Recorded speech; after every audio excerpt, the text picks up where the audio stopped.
Latest எபிசோடுகளை விளம்பரங்களே இல்லாமல் காணுங்கள். அடி பாவி, அநியாயமா என் புள்ளைய கொல்ல பாத்தியே. ஐயோ மேகலா, சத்தம் போட்டு இப்படி எல்லாம் பேசாத மேகலா. நான் தான் வேண்டாம் வேண்டாம் இந்த வேலைய செய்ய அதன்னு தலைப்பாட அடிச்சுக்கிட்டேனே. இப்படி என் பேச்ச கேட்காம என் புள்ள சாப்பாடுல விஷத்தை கலந்து வச்சிட்டியே. ஐயோ, விஷம் கிஷம்னு பெரிய வார்த்தை எல்லாம் பேசாத. அது விஷம் இல்ல. அத சாப்பிட்டா உடம்பு கொஞ்சம் அப்படி இப்படி ஆகும்னு சொன்னாங்க. நான் அதை நம்பிதான் அப்படி பண்ணேன். டாக்டர் சொன்னதை கேட்டல்ல? விஷத்தை விஷம்னு சொல்லாம வேற என்னன்னு சொல்றது? ஐயோ, இந்த காரியத்தை பண்ணத நீ என் வீட்டுக்குள்ள வந்தியா? அங்க உள்ள என் புள்ள சாக கிடக்குறானே. இந்த பாரு, என் பேருன நமக்கு எதிர மாத்துறதுக்காகவே அவ டெய்லி அவ செய்யற சமையல அவனுக்கு கொடுத்து விட்டுருக்கா. அது இப்பதானே நமக்கு தெரியுது. என்ன பண்றது? இது முன்னாடியே தெரிஞ்சிருந்தா நான் இந்த வேலையை பண்ணிருக்கவே மாட்டேன். நீ பேசாம கையும் வாயும் வச்சுக்கிட்டு சும்மா இருந்திருந்தா அவங்களும் ஒண்ணு இல்லாம போயிருப்பாங்க. நீ வீட்டுக்குள்ள ஆம புகுந்த மாதிரி அத செய்யறேன் இத செய்யறேன்னு இன்னைக்கு அது மொத்தமா என் புள்ள தலையில வந்து விடிஞ்சிருச்சு. உன்னதான் முதல்ல விஷம் வச்சு கொண்டு இருக்கணும். ஐயோ, நீ கொஞ்சம் வாயை மூடிக்கிட்டு இருடி. அதான் சாப்பாட்டை கொடுத்து விட்டது அவதான் அவளே ஒத்துக்கிட்டால. இது அப்படியே விட்டுரு. பேசாம இரு. தேவையில்லாம போய் அது இதுன்னு சொல்லி தொலைக்காத உன் புருஷன்கிட்ட. இங்க பாரு, என் பேரனுக்கு நானே கெடுதல் செய்ய நினைப்பனா? ஒரு 4 நாளைக்கு அவங்கள படுக்க வைக்கணும்னு நினைச்சேன். ஆனா அது இப்படி ஆகும்னு நான் எதிர்பார்க்கவே இல்லை. இந்த பாரு, இப்ப கூட உண்மையை சொல்றதுக்கு 1 நிமிஷம் ஆகாது. அப்படி சொன்னா உன் புருஷன் என்ன மட்டும் இல்ல, உன்னையும் சேர்த்துதான் கொண்டு போட்டுருவாரு. என்ன மிரட்டி உண்மையை வெளியே சொல்ல வைக்க வேணான்னு பாக்குறியா? நீ கொஞ்ச நேரம் வாய மூடிட்டு இருந்தா எல்லாம் அதுவே சரியாயிடும். உன் பிள்ளைக்கு ஒண்ணும் ஆகாதுன்னு சொல்றல்ல. உன் புருஷன் அவங்கதான் இத பண்ணிருக்காங்கன்னு நம்பிட்டு இருக்காரு. அவங்க 2 பேரையும் ஒரேடியா காலி பண்ணி துரத்துறதுக்கு இதான் நமக்கு நல்ல சான்ஸ். பாத்துக்கோ. நீ வேணும்னா பாரு, உன் புருஷனே அவங்க 2 பேரையும் கழுத்து பிடிச்சு வெளியில தள்ளுறாரா இல்லையான்னு பாரு.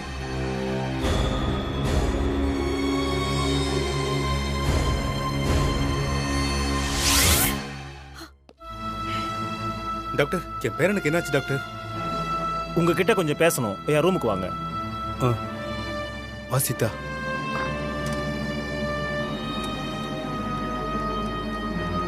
உட்காருங்க.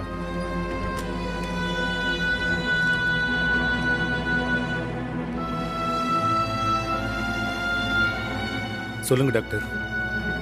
என் பேரனுக்கு ஒன்றும் இல்லையே. சரியான நேரத்துக்கு கூட்டிட்டு வந்தது நல்லதா போச்சு. மெடிக்கேஷன்ல இருக்காரு. He will be all right now. பயப்பட ஒன்றும் இல்லை. Thank you doctor. ஆனா இதுக்கு பின்னால ஒரு முக்கியமான பிரச்சனை இருக்கு. என்ன டாக்டர்? யூஸ்வலா ஃபுட் பாய்சன் அப்படிங்கிறது சாப்பாடு ரொம்ப நேரம் ஆகி கெட்டு போயிட்டாலோ, சாப்பாட்டில் ப்ராப்பரா ஃப்ரீஸ் பண்ணாததை வச்சு சமைச்சாலோ, இதில் ஏதாவது ஒன்று இருந்தால் தான் அலர்ஜிக், அப்புறம் இந்த மாதிரி வாந்தி மயக்கம் இதெல்லாம் வரும். ஆனால் உங்கள் பேரனோட கேஸில் அந்த மாதிரி எதுவும் இல்லை. அந்த சாப்பாட்டில் பாய்சனுக்கு உண்டான பார்ட்டிகல்ஸ் ஒரு குறிப்பிட்ட அளவுக்கு கலந்துருக்கு.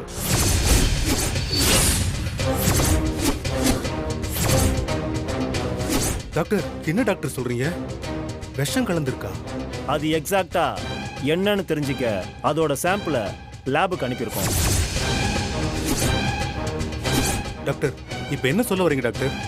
ஆஸ் அ டாக்டரா இன்னும் 2-3 நாளுக்குள்ள அதுக்குண்டான ரிப்போர்ட்டை நான் கொடுத்தாகணும். உங்களோட கவலையும் கண்ணீரும் தவிப்பும் பதட்டமும் எனக்கு பார்க்கும்போது நிஜம்னு தோணுச்சு. அதான் அதுக்கு முன்னால இந்த விஷயத்தை உங்ககிட்ட மட்டும் சொல்லிடணும்னு தோணுச்சு. அப்ப சாப்பாட்டுல உண்மையாவே விஷம் கலந்திருக்கா? எஸ். அதனால தான் உங்க பேரன் அவ்வளோ சீரியஸ் கண்டிஷனுக்கு போற மாதிரி ஆயிடுச்சு. ஸோ இது எப்படி நடந்துச்சு, ஏன் நடந்துச்சு அப்படிங்கிறத நீங்க என்னன்னு பார்த்துக்கங்க. நான் சொல்றது உங்களுக்கு புரியும்னு நினைக்கிறேன். டாக்டர், சொல்லுங்க. நாங்க யாருன்னு உங்களுக்கு முன்ன பின்ன தெரியாது. ஆனா நீங்களா முன் வந்து நாங்க இப்படி ஒரு காரியத்தை பண்ணியிருக்க மாட்டோம்னு எங்களை நம்பி நடந்தது எல்லாத்தையும் சொல்றீங்க. நீங்க எங்க மேல வச்ச நம்பிக்கைய எங்க பையன் எங்க மேல வைக்கல பாத்தீங்களா? ஒரு தாய் தகப்பன் எவ்வளவு மோசமானவங்களா இருந்தாலும் அவங்க பிள்ளைங்களுக்கு அவங்க எந்த கெடுதலும் செய்ய மாட்டாங்க. நானும் என்னுடைய அப்பா அம்மா கூட தான் இப்போ வரைக்கும் இருக்கேன். அவங்களோட மனசு என்னன்னு எனக்கு புரியாதா?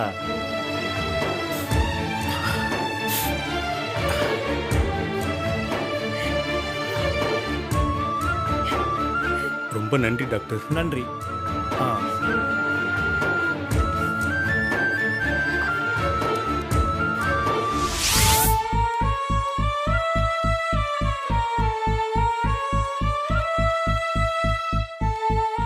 என்னங்க யாருங்க நம்ம வீட்டுக்குள்ள பூந்து இப்படி ஒரு காரியத்தை பண்ணிருப்பாங்க?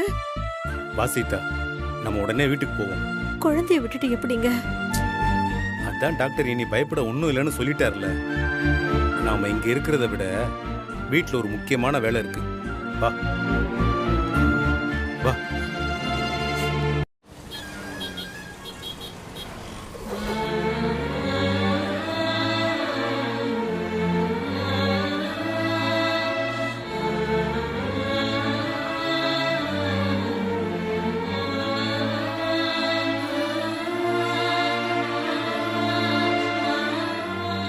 என்னங்க வந்ததுல இருந்து ஏதோ யோசனையிலேயே இருக்கீங்க? வந்ததுல இருந்தே நான் ஒரே ஒரு விஷயத்தை பத்தி மட்டும்தான் யோசிச்சுட்டே இருக்கேன். இந்த சாப்பாட்டை விஜய் சாப்பிடாம நாம சாப்பிட்டு இருந்தா என்ன ஆயிருக்கும்? நமக்கு ஏதாவது ஆயிருந்தாலும் பரவாயில்லைங்க. குழந்தை சாப்பிடுற மாதிரி ஆயிடுச்சு. அவனுக்கு ஏதாவது ஒண்ணு ஆயிருந்தா என்னால தாங்கிக்கவே முடியாதுங்க. நான் சொல்றது உனக்கு புரியல சீதா. விஜய் சாப்பிட்டது தற்செயலா நடந்தது. சொல்ல போனா அத நாம தான் சாப்பிட்டுருக்கணும்.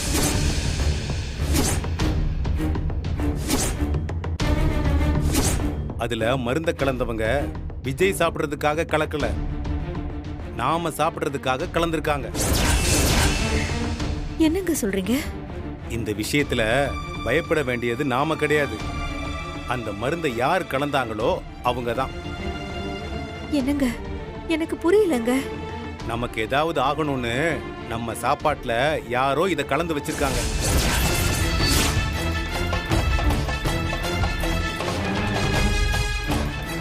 அந்த அளவுக்கு பண்றதுக்கு இங்க யாருக்குங்க மனசு வந்திருக்கும்? இல்ல சீதா, இதை செஞ்சவங்க யாருன்னு கண்டுபிடிக்கணும்.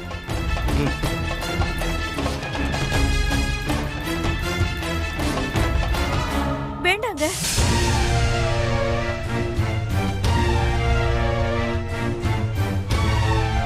ஏற்கனவே பிரச்சனையா இருக்கு. இந்த நேரத்துல அவங்க போர்ஷனுக்குள்ள போக வேண்டாங்க. அந்த பழி நம்ம மேல இருந்து போகணும்னா இதை செஞ்சுதான் ஆகணும். நீ பொறுமையா இரு, இத வந்துடுற.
ஒருவேளை இந்த அம்மா தான் சாப்பாட்டில் கலந்துருப்பாங்களோ?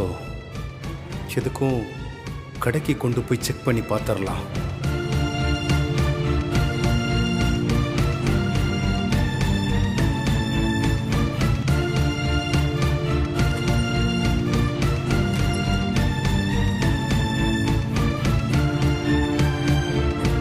என்னங்க என்ன இது? ம் கையும் களவுமா சிக்கிட்டாங்க.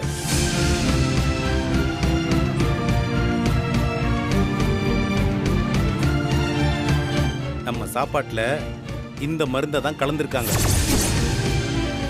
அதோட மீதி தான் இது.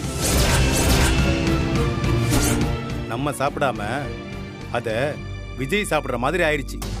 யார் இத பண்ணிருப்பாங்க? யாரு பண்ணிருப்பான்னு ஒரு அளவு கண்டுபிடிச்சிட்டேன். யாருங்க? கொஞ்ச நேரம் இங்கேயே வெயிட் பண்ணு, நான் போய் கன்ஃபார்ம் பண்ணிட்டு வந்துடுறேன். வேண்டாங்க, இதை இதோட விட்டுருங்க. அதான் டாக்டர் குழந்தைக்கு இனி எந்த ஆபத்தும் இல்லைன்னு சொல்லிட்டாருல. இங்க பாரு, இதையெல்லாம் அப்படி சும்மா விட்டுற முடியாது சீதா. மன்னிச்சு விட்டுருங்களே. இங்க பாரு, மன்னிப்பு மாதிரி இந்த உலகத்துல மோசமான விஷயம் வேற எதுவுமே கிடையாது. மன்னிப்புன்றது நல்லவங்களோட வீக்னஸ், கெட்டவங்களோட ஆயுதம். தப்பு பண்றவங்க திரும்ப திரும்ப தப்பு பண்றதுக்கு காரணமே மன்னிப்பு கொடுக்கிற தைரியம் தான். நீ இரு, நான் போய் யாருன்னு கண்டுபிடிச்சிட்டு ஆதாரத்தோட வர்றேன். அப்புறம் இன்னொரு விஷயம், நான் திரும்பி வர்றதுக்குள்ள அவங்க வந்து உங்ககிட்ட ஏதாவது கேட்டா நீ எதுவுமே சொல்ல வேண்டாம். எதுவா இருந்தாலும் நான் வந்ததுக்கு அப்புறம் பேசிக்கலாம், சரியா?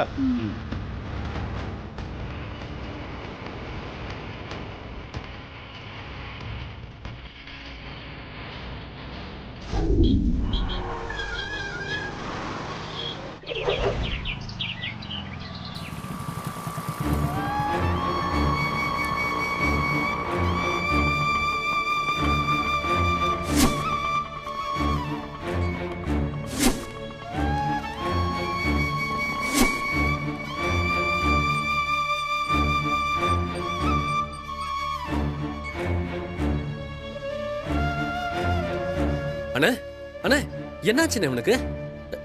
அண்ணி என்னாச்சு? உமா என்னாச்சு? தெரியலையே. நில்லுங்க.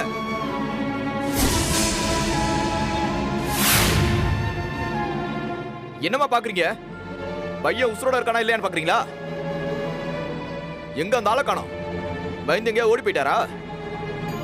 எங்க போனாலும் இங்க தானே வந்தாகணும். இந்த பாட்டி வேணா இந்த பாட்டி தான் வேணும், உன் கூடயே தானே இருந்தா. ரெண்டு பேரும் சேர்ந்து இப்படி பண்ணி வச்சிருக்கீங்க. அப்பாவை எப்படியோ விடுங்க, ஆனா நீங்க அவரோட சேர்ந்து இப்படி பண்ணுவீங்கன்னு நான் சத்தியமா எதிர்பார்க்கலமா. என்னடா அபாண்டமா இப்படி எங்க மேல பழி போடுறீங்க? அவ என் பேரண்டா, அவனுக்கு போய் நாங்க இப்படி ஒரு காரியத்தை பண்ணுவோமா? ஆமாமா, புள்ளைங்க பேரன் பேத்தின்னு நீங்க நடந்துக்கிற லட்சணம் எங்களுக்கு தெரியாதா? நீங்க எல்லாரையும் கழுத்தை பிடிச்சு வெளியே தள்ளாத குறையா நடந்து காட்டிட்டீங்க. நீ புள்ள தாச்சி பொண்ணு, நீ இப்படி எல்லாம் கத்த கூடாது உமா. நீங்க உங்க பேரனுக்கு பண்ணி வச்சிருக்கிற காரியத்தை பார்த்தாலே எனக்கு பகீர்னு இருக்கு.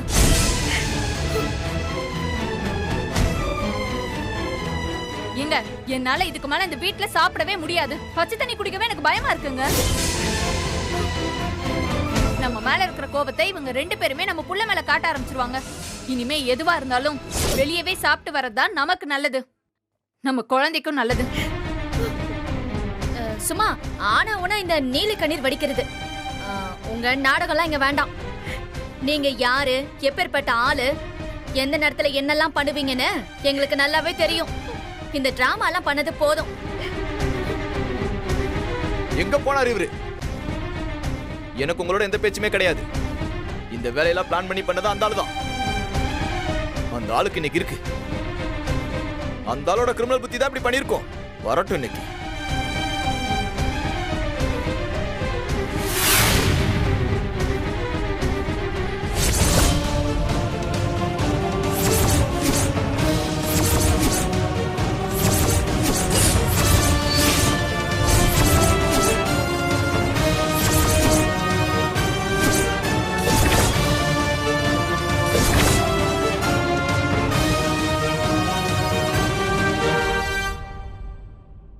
வாயா வா, உனக்காக தான் இவ்வளவு நேரம் வெயிட் பண்ணிட்டு இருந்தேன்.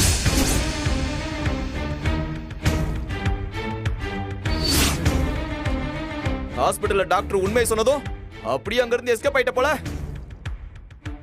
அங்கேயே உன்னை உண்டு இல்லாம பண்ணிருக்கணும். தப்பிச்சிட்ட. நான் கூட இன்னும் கொஞ்ச நாளைக்கு நீ வீட்டு பக்கம் வர மாட்டேன்னு தான் நினைச்சுக்கிட்டு இருந்தேன். ஆனாலும் உனக்கு தைரியம் ஜாஸ்தி. இப்படி ஒரு காரியத்தை பண்ணிட்டு கூசாம வந்து நிக்கிற. இப்ப நான் சொல்றையா, இந்த வீட்டை விட்டு நீ வெளியே போ.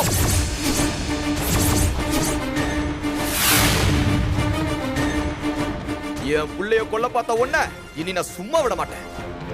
இப்பவே நான் வக்கீலோட போலீஸ் ஸ்டேஷன் போறேன். கொலை முயற்சின்னு சொல்லி உங்க 2 பேரை 7 வருஷத்துக்கு கம்மியா உள்ள தள்ளாம விட மாட்டேன்.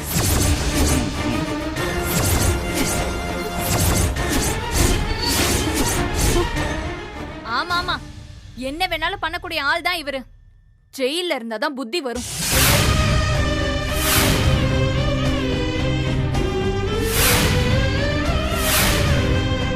என்ன பாக்குறீங்க?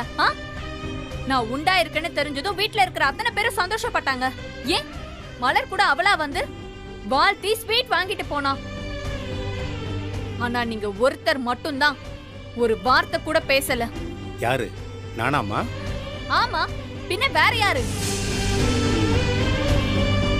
உமா விடுமா? உமா, இவங்களை இப்படியே விட்டா வேலைக்காகாது. உடனே வக்கீலுக்கு போன் பண்ணி வர சொல்றேன்.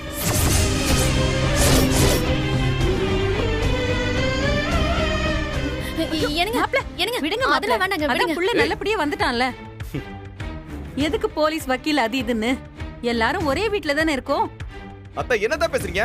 அதெல்லாம் முடியாது. போலீஸ வர வச்சே ஆகணும். ஏங்க, அம்மா தான் சொல்றாங்கல்ல, போலீஸ் எல்லாம் வேண்டாங்க. ஏய், நீ ஏன்டி பயப்படுற? நடந்ததெல்லாம் நீயும் பார்த்தல்ல. இதுக்கு என்ன முடிவு எடுக்கணும்னு நான் பாத்துக்கிறேன். போன குறி முதல்ல போலீஸ் இப்பயே வந்தாகணும். என்னங்க? ஆமா, வந்தே ஆகணும்.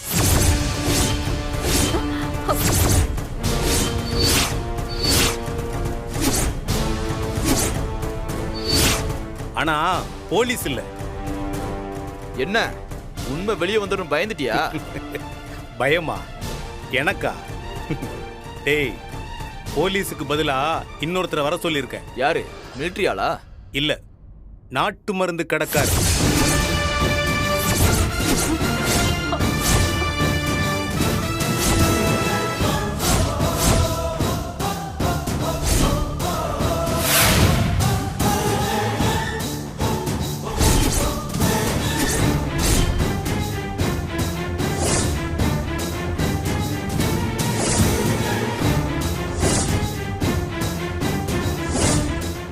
நாட்டு மருந்து கடைக்காரனா? அவன் எதுக்கு? ஏன்னா சாப்பாட்டுல கலந்த மருந்து அவங்கிட்ட இருந்தானே வாங்கிட்டு வந்திருக்கு.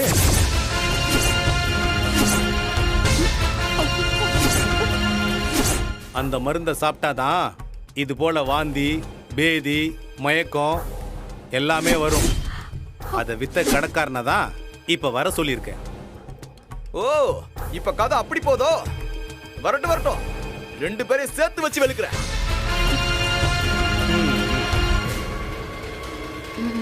மாப்ள விடுங்க மாப்ள. நான் தான் பிரச்சனையை வளர்க்க வேண்டாம்னு சொல்றேன்ல. இருங்கத்த, அவனு வரட்டும். இன்னைக்கு என்னன்னு பாத்துருவோம்.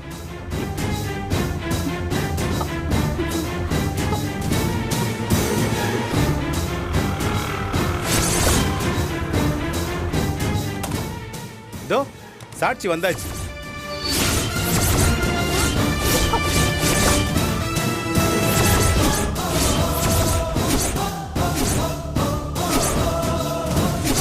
வாங்க கடைக்காரரே, வாங்க.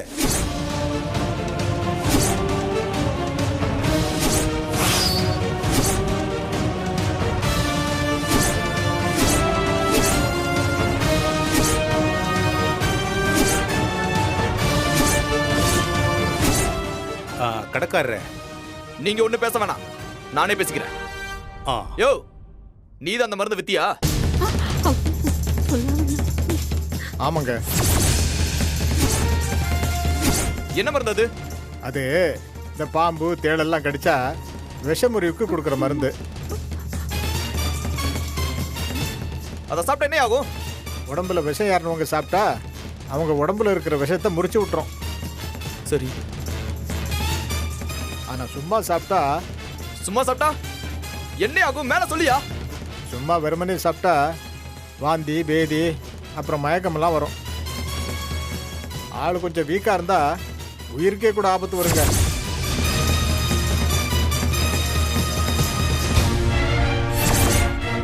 யோ இவ்வளவு தெரியுதுல, அப்புறம் எதுக்கா கொடுத்த?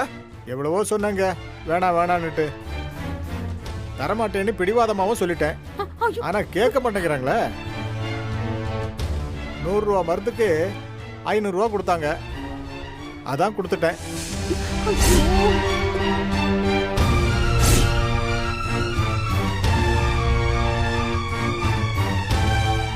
உன்கிட்ட மருந்து வாங்கினது இந்த ஆள் தானே?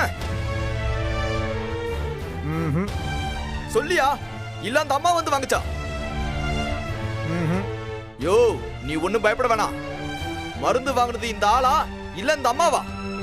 அத மட்டும் கை காமிச்சிட்டு நீ பாட்டுக்கு போயிட்டே இரு. நான் உன்னை ஒண்ணும் செய்ய மாட்டேன். யோ சொல்லியா?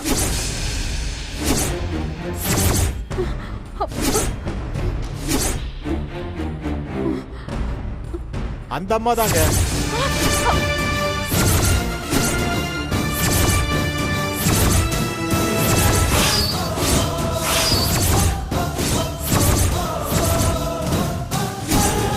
அத்தை இங்க வாங்க. மாப்பிள்ள